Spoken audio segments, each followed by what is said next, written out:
Hey guys, welcome back here today. Today we're going to cover shotgun cards. So let's talk about shotgun cards really easy. This is way better and more efficient and more effective and overall more versatile than the old school like side saddles, the plastic side saddles. You can have multiple of these shot cards, which is pretty much industrial strength Velcro that you can buy at Walmart. They use it to like hang fire extinguishers and stuff. This is like professional grade stuff that's on this shotgun over here. This one's like cheap Wally World stuff.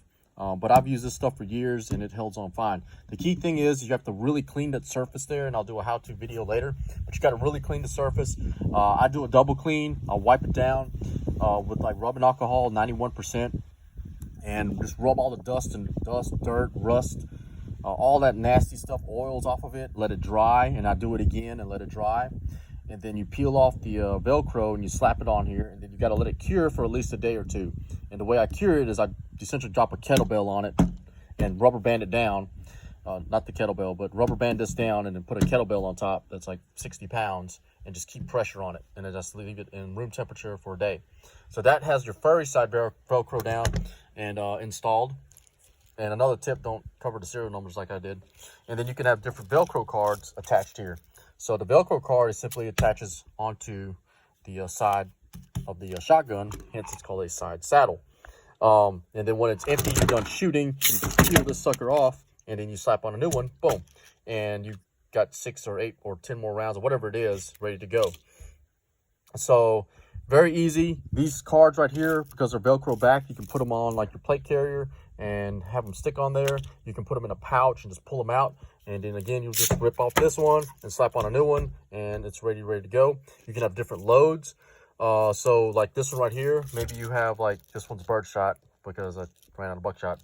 But let's say you have birdshot or buckshot right here on the downside, and you have this brass up, maybe indicating for slugs. So easy to feel at night, easy to indicate which one's which.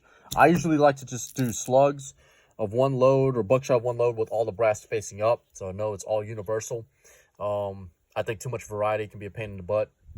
And really, when are you going to really end up doing a slug change or a load change in a real gunfight? I don't really know.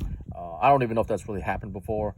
That might be a Tim question, but again, I do brass up because gravity tends to pull stuff down. And this elastic, there's a variety of different brands out there. I like S-Tac, OSOE, which are these right here. I don't even know who makes this one, but it's pretty sturdy. Beware of the Chinese knockoffs on eBay because the elastic sucks, and over time that elastic will wear out and the shells will actually fall through.